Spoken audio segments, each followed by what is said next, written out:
Бас ауруы әртүрлі себептерден болатын ауырсыну сезімі, жеткіліксіз ұйқы, жүйке жүйесінің жұқаруы, депрессия, стресс әсерінен пайда болатын бас ауруында мына 3 кеңесті қолданып көріңіз.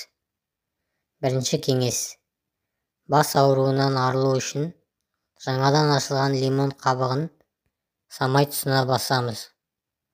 Самай тұсында ашыту сезімі пайда болғанға дейін, ауру басылғанға дейін ұстаймыз. Екінші кеңес: қайнаған сүтті бір стаканға құйып, үстіне бір шикі жұмыртқаны жарып саламыз.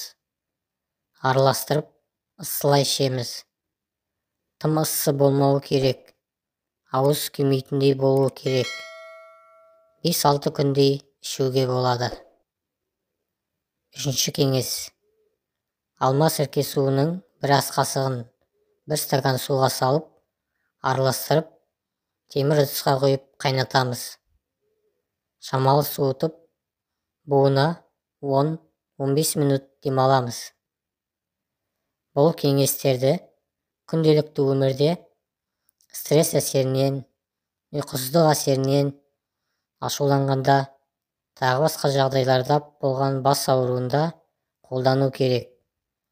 Егер басыңыз еш себепсіз жиі ауыратын болса, онда дәрігерге міндетті түрде қаралу керек.